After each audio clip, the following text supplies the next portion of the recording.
Graça e paz, meus amados irmãos. Hoje, quinta-feira, dia 9, né? E nós aqui junto com vocês conosco, para mais uma live conhecendo a palavra. Queremos nesta oportunidade trazer uma palavra de Deus para o seu coração, para que conhecendo a palavra de Deus nós tenhamos mais confiança, né, no nosso dia a dia e a palavra venha acrescentar na nossa vida. Eu desejo que Deus do céu ministre sobre sua vida, abençoe você, sua família, seus filhos, seu trabalho, né, seus empreendimentos, seu ministério, e o Senhor esteja com a poderosa mão sobre a sua vida. Receba um abraço do meu amigo Miller, né, o homem responsável pela parte técnica e também de toda a igreja Renovar em Cristo. Eu quero ler junto com vocês uma passagem no livro de Romanos capítulo 13, no versículo 11, né, que diz assim: E fazei isto conhecendo o tempo, já é a hora de despertarmos do sono, porque a salvação agora está mais perto de nós do que quando nós aceitamos a fé. O 12, a noite é passada e o dia é chegado. Rejeitemos, pois, as obras das trevas e vistamo-nos das armas da luz. Andemos honestamente como de dia, não em glutonaria e bebedeira, não em orgia e dissoluções, não em contendas e invejas. Amém? Queremos falar alguma coisa para você hoje sobre a palavra de Deus, sobre vigilância, que é o que o Paulo está falando aqui nesse livro de Romanos, nessa passagem que nós acabamos de ler. E ele começa dizendo assim: e fazei isto. Fazer isto o que é o nosso questionamento? Se Paulo tivesse aqui, nós dizer: Paulo, tu quer que nós façamos o quê? Bom, Paulo se refere ao exposto anterior, capítulo 13, versículo 9 e 10, que diz assim: Com efeito, não adulterarás, não matarás, não furtarás, não dirá falso testemunho, não cobiçarás. E se há algum outro mandamento, tudo nesta palavra se resume: amarás o próximo como a ti mesmo. E o 10, o amor não faz mal ao seu próximo.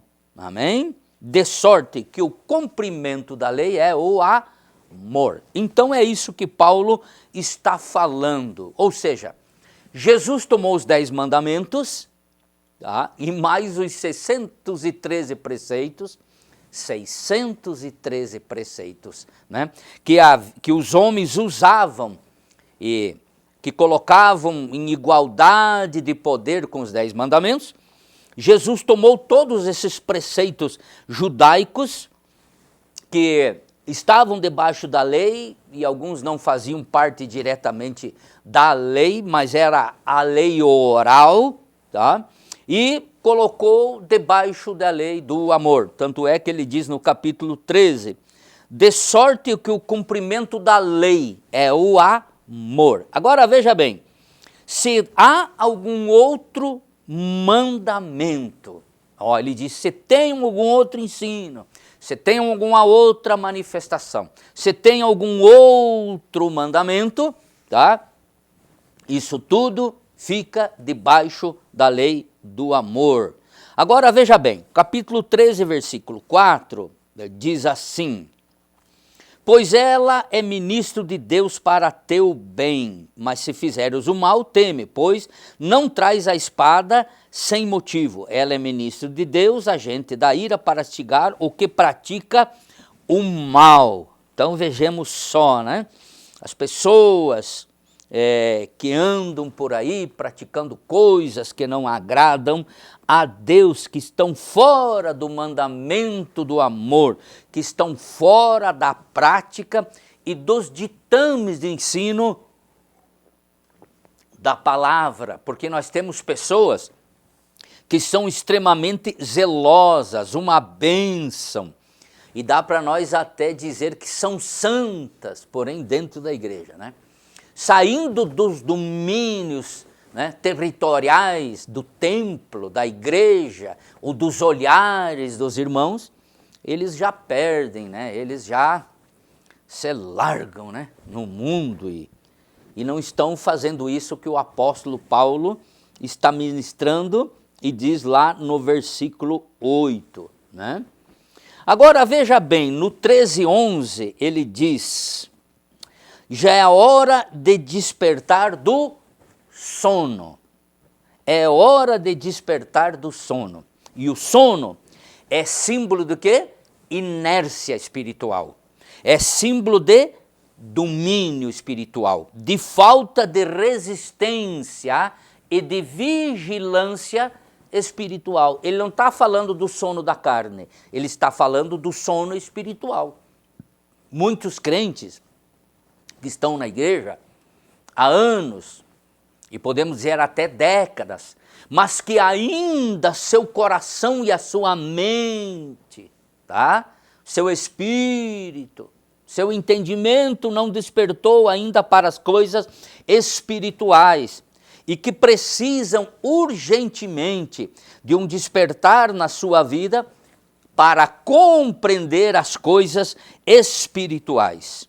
Mateus capítulo 26, versículo 40 e o versículo 41, Jesus diz para os discípulos, e narra Mateus: quando voltou, Jesus já achou seus discípulos dormindo e perguntou a Pedro: nenhuma hora pudestes vigiar? Quer dizer, nenhuma hora tu conseguiu ficar acordado?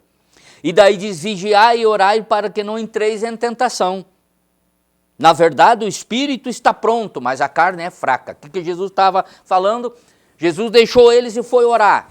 Tá? Quem sabe 10, 15, 20 metros longe, um tiro de pedra, diz a palavra. Quando voltou, pegou eles dormindo. Aí Jesus disse: ô Pedro, você não pode vigiar em oração junto comigo nem uma hora? E daí ele diz: o espírito está pronto, mas a carne é fraca. Por quê? Porque o espírito dado por Deus sobre a nossa vida, ele veio perfeito. E a Bíblia diz que todo dom e toda dádiva vem das alturas do Pai das luzes, e que não há sombra de variação. Então, em Deus é tudo perfeito, né? Não varia, né? As coisas não mudam, não se transmutam. Amém? O sono pode significar também morte espiritual. João, no capítulo 11, e do versículo 11 ao versículo 14, disse Jesus: nosso amigo Lázaro dorme, mas vou despertá-lo. Quando ele foi convidado, chamado, né, por Marta e Maria, que o Lázaro estava doente. Daí os discípulos responderam: Senhor, se dorme, melhorará. Mas Jesus estava falando da sua morte. E daí no 14 ele diz: Lázaro está morto. Então é comparado sono com morte. O sono espiritual é morte espiritual. A pessoa que não tem um despertar na sua vida para as coisas espirituais, que não tem um despertar para ler a palavra, estudar a palavra, exercitar a palavra, viver a palavra, aplicar a palavra na sua vida, né? Ele espiritualmente podemos dizer que está num sono espiritual. E o sono espiritual comparamos ele à morte. Mateus 13, 25, olha só o que Jesus fala, né? Lá em Mateus capítulo 13 e o versículo 25. Enquanto, porém, os homens dormiam, veio o seu inimigo e semeou o joio no meio do trigo. Enquanto dormiam.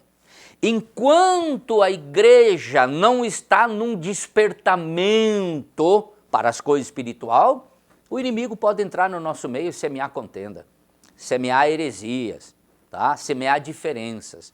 Na realidade, esse vigiar é vigiar sobre o ensino da palavra na vida da igreja, tá? Porque tem uma nova reforma apostólica com novos preceitos, ensinos e coisa e tal, né? E cada um daí age do jeito que quer na sua vida, cada um acata aquilo que quer, mas se nós não vigiar, o inimigo entra e semeia joio no nosso meio. E o que seria esse joio? Seria a dúvida, misturas, aparências, distorções, ataques contra a palavra, conveniências humanas e conselhos, tá? Que a própria palavra de Deus não acata, não recebe, porque ela é o quê? Suprema. Ela é o próprio Espírito Santo falando conosco. Efésios capítulo 5, versículo 14. Olha o que a palavra nos diz.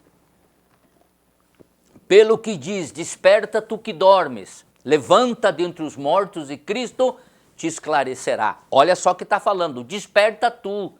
Não é o pastor, não é a igreja, não é Deus e não é o Espírito Santo que vai te despertar. Quando você se propuser a orar mais, jejuar, ler a palavra, buscar uma comunhão, uma intimidade com Deus, o Espírito Santo vai corroborar com você, te ajudando nas tuas fraquezas. E Jesus vai se manifestar na sua vida. Porque quando você se desperta, eu me desperto para buscar a Deus, nós acabamos influenciando pessoas do nosso lado, do nosso meio, no trabalho, na faculdade, na igreja, em casa, na nossa vida social, profissional, tá? Nós acabamos influenciando, porque há algo novo, poderoso do Espírito de Deus na nossa vida. Por isso, amado, não durma o sono da indolência, desperte do sono espiritual. Alimente-se do pão vivo que desceu do céu e coma, tá? E beba da água da rocha. A salvação está próxima, diz o escritor aos Romanos, na parte B do versículo 11. Já é hora de despertar do sono, porque a nossa salvação agora está mais próxima. Que salvação é essa? Que salvação? É a libertação espiritual e eterna pela fé no sacrifício de Jesus na cruz. Na cruz nós fomos redimidos, recebemos a redenção. E a salvação completa se dará quando Jesus vier, tá? E os mortos ressuscitarem primeiro, e nós, se acaso ficarmos vivos, vamos ser transformados. E existe uma expressão idiomática que diz assim: eu já tenho a salvação em mim, na fé da morte e da ressurreição de Jesus, né, do túmulo, e a sua ascensão no céu. Só que ainda não, quer dizer, ela não se concretizou. Então, pela fé no sacrifício de Jesus, eu já tenho a salvação. Só que ainda não se tornou o quê? Concreta. E em Jesus, no seu sacrifício, tá, nós fomos salvos na cruz. Fomos comprados, tá, por preço de sangue e resgatado por Jesus como um o quê? Como um cordeiro. Olha só, 1 Pedro, no capítulo 1 de Pedro, 1 Pedro, capítulo 1, versículo 18, até o versículo 19, ele diz assim: sabendo que não foi com coisas corruptíveis, como prata ou como ouro, que fostes comprados, resgatados da vossa vã maneira de viver, a qual por tradições recebestes dos vossos pais, mas com o precioso sangue de um cordeiro, tá? Sem defeito, sem mancha, sem mácula. Um cordeiro o quê? Puro. E esse cordeiro quem que é? É o nosso Senhor e Salvador Jesus Cristo. E o livro de Hebreus, capítulo 1, versículo 9, diz assim: e tendo ele sido aperfeiçoado, quem? O cordeiro, veio a ser autor da eterna salvação para todos que lhe obedecem. Aí as pessoas dizem: salvo uma vez, salvo para sempre? Ponto e vírgula. Sou salvo para sempre em Jesus a partir do momento que eu vivo comunhão, intimidade com Ele e que faço manutenção observando a palavra. Olha só. E tendo sido aperfeiçoado, veio ser o autor da eterna salvação para todos os que lhe obedecem. Entendeu, Miller? Para todos que obedecem. Obedecem o quê? A palavra. Catam a palavra, vivem a palavra. Tem comunhão, intimidade e vive a palavra do Senhor Jesus Cristo. Amém?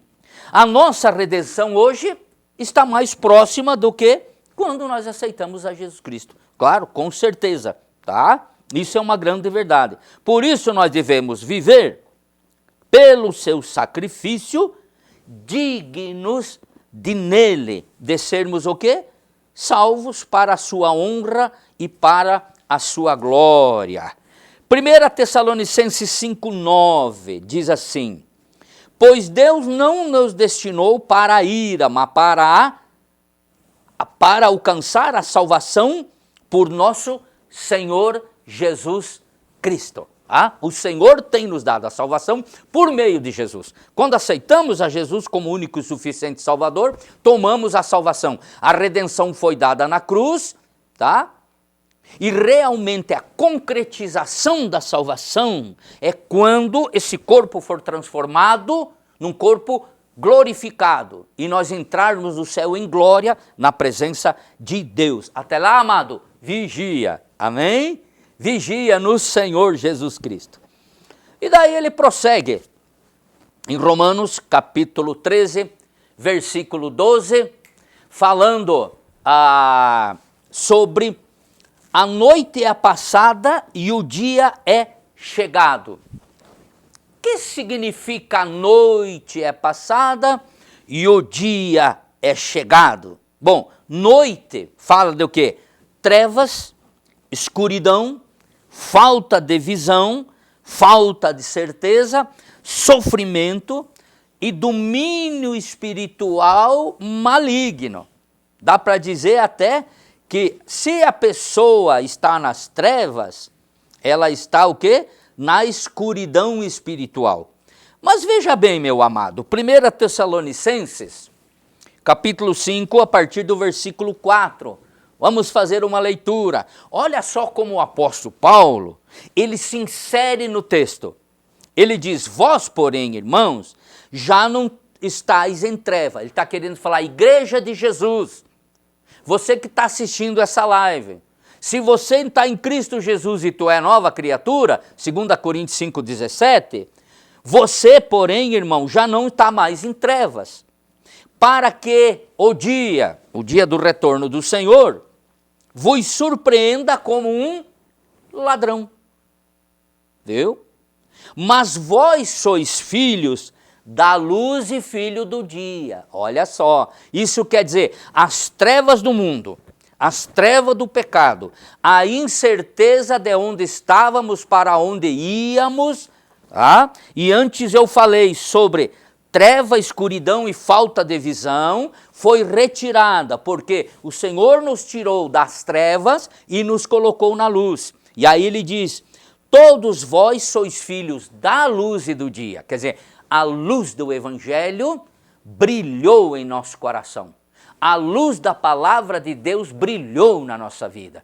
Não pertencemos mais às trevas nem ao mundo. Agora o apóstolo se coloca e diz, nós, ele diz, Paulo também se coloca, como que dissesse, eu e você, nós não somos da noite nem das trevas. Aleluia, glória a Deus. Nós, a igreja, você, eu, e quando Paulo escrevia, ele dizia, igreja de Jesus. Nós que conhecemos o Evangelho, que temos a luz da palavra no coração, nós não somos da noite nem das trevas, porque já brilhou a luz do Evangelho. O salmista diz, lâmpada para os meus pés é a tua palavra e luz para o meu caminho. Antes nós estávamos em trevas, andava, não sabia para onde andava. Nós estávamos aonde? Nas trevas, na escuridão, faltava a visão da compreensão das coisas e o domínio espiritual. Agora ele diz, brilhou a luz, A luz do dia, a luz da palavra. Quem anda de dia vê o caminho e sabe aonde vai. Isso é espiritual na sua e na minha vida. E daí ele diz no 6, ele se coloca junto. Não durmamos, tá? Durmamos. Pois como os demais, mas vigiemos e sejamos sóbrios. Durmamos, vigiemos, sejamos. Isso quer dizer, Paulo está se colocando junto. Então não é para nós dormir o sono espiritual, mas é para nós estarmos o quê? Acordados, vigiantes, tá? E vigilando o espiritual, em oração, súplica, clamor, adoração, leitura bíblica, servindo a Deus, desenvolvendo cada um seu ministério, tá? E aguardando o retorno do Senhor para levar a sua igreja. E ele diz, nós, Paulo se coloca junto, nós, no versículo 8, porém, que somos, de novo se coloca, de dia, sejamos, de novo, sóbrio, e diz, revestindo-nos da couraça da fé e do amor, e tendo por capacete a esperança da salvação. Que coisa linda, gente, Nós, porém, somos do dia, somos sóbrios, tá? E nós temos que colocar o capacete, a esperança da salvação. A palavra diz, Cristo em vós, esperança da glória. Então aquele que não está nas trevas da noite, aquele que não está dormindo, está vigiando, sóbrio, sabendo o que está acontecendo, e pelo Espírito Santo de Deus, tendo conhecimento da palavra, agindo no seu coração, sabendo qual é a sua condição espiritual, e o que é que Deus quer lhe comunicar na sua vida, está o quê? Com os olhos abertos. A luz brilhou, não anda mais sem o referencial, não anda sem ter um objetivo, não anda sem ter um ponto, tá? Que quer chegar. Qual é? Ouvir do Pai quando vai dizer, bem-vindo, benditos do meu Pai, possuir o céu por herança. É isso, amado. Não dormir espiritualmente. Então Paulo chama a atenção e afirma que somos do dia. Você que está vigiando na palavra, na sua vida, no seu dia a dia, você não está nas trevas. Porque o Espírito Santo já tirou a bélida dos olhos. Tirou a escama dos olhos como tirou com Paulo. Agora a palavra revela e mostra para nós qual é o caminho. É estreito? É. É difícil? É. É espinhoso, pedregoso? Isso é. Jesus disse, no mundo tereis aflições, mas crede em mim, eu venci o mundo. Vigilância necessário, sempre, todos os dias. Amém? E ele fala que é para nós nos revestir, das armas da luz. Rejeitemos as obras das trevas, que é as coisas do mundo, tá? Que é o período em que estávamos escravos, tomando o Egito, como exemplo. Agora nós estamos livres em Cristo Jesus. E daí ele diz o quê? Vistamo-nos das armas da luz. Olha só, vistamo-nos das armas da luz. Aí o questionamento é o seguinte, que armas são essas? Tá? Que armas são essas que estão ao nosso dispor, amado? 2 Coríntios capítulo 10, versículo 4. O homem de Deus, Paulo, diz assim, as armas da nossa milícia, da nossa luta, da nossa peleja, não são carnais. Ou seja, não é arma real, tá? Mas sim poderosas em Deus para destruir o quê? Fortaleza. Se é poderosa em Deus e as armas não são espirituais, aliás, não são carnais, elas são o quê? Espirituais. Em quem? Em Deus, em Cristo Jesus, tá? E ela tem um fim, destruir o quê? Fortalezas. As grandes cidades eram cercadas por quê? Muros. A própria Babilônia, que foi levantado e no seu apogeu em Nabucodonosor, Rei Dário, Ciro, Nabopolassar e outros tantos, tinha um muro, Miller, presta atenção, um muro tão grande, tão largo, que passava 2 bigas, puxado por 2 cavalos ou mais, tão larga que ela. Imagine-se aí 5, 6 ou até 8 metros de largura, a cidade, era inexpugnável. Era, né? Era, porque quando foi atacada, secaram o rio que passava pela cidade, os camaradas entraram pelo rio e atacaram, né, a cidade e mataram o seu rei. Se as armas da nossa milícia não são carnais, são espirituais. Primeiro temos que tomar posse dessas armas que são o quê? Espirituais. Livro de Efésios, meu querido, no capítulo 5. A partir do versículo 12, 13, nós temos o quê?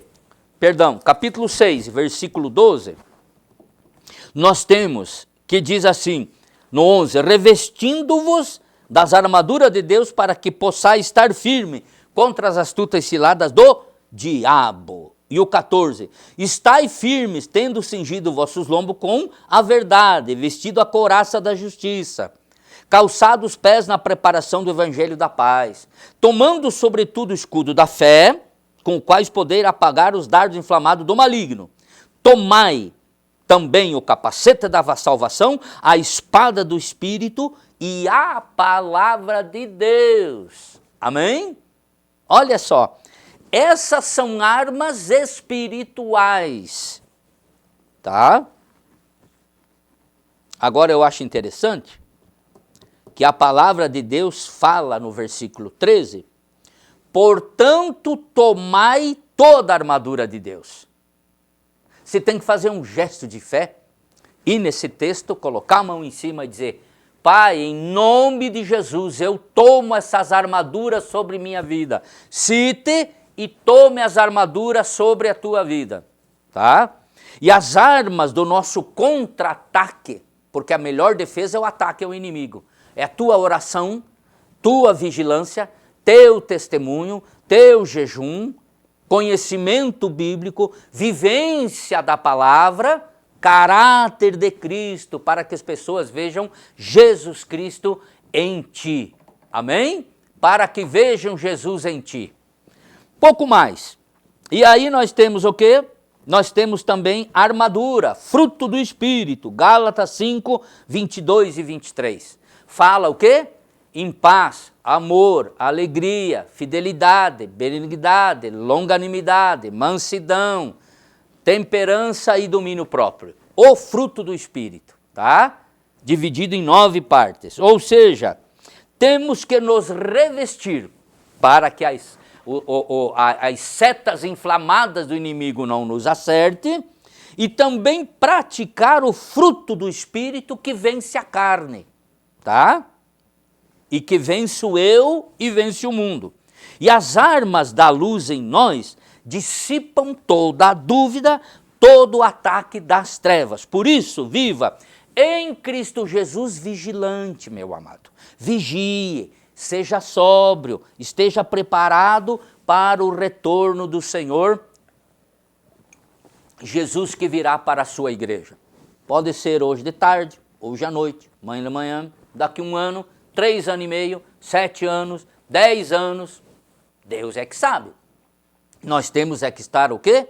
Preparados. Portanto, vigie, coloque a sua vida em vigilância diante do Senhor Jesus Cristo.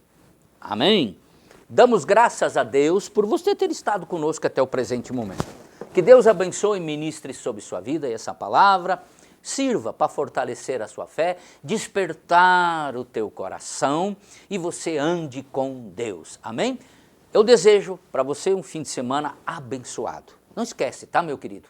Vá na igreja mais próxima, mais perto da sua casa ou onde você congrega e lá vá cultuar o Senhor.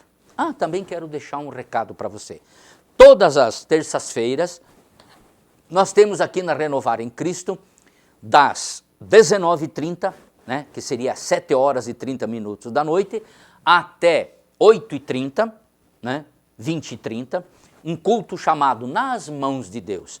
Tudo aquilo que você quer depositar, vem aqui e coloque na mão do Senhor, tá?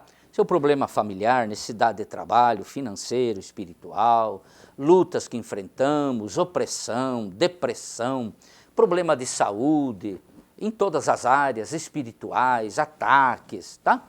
Perdas, tudo isso. Vem, deposite aos pés do Senhor. Coloque na mão do Senhor, nós vamos estar orando e Deus vai entrar com providência na sua vida. Amém, meu amado? Obrigado por estar conosco até o presente momento. Beijão no seu coração, fique com Jesus, até a próxima quinta-feira.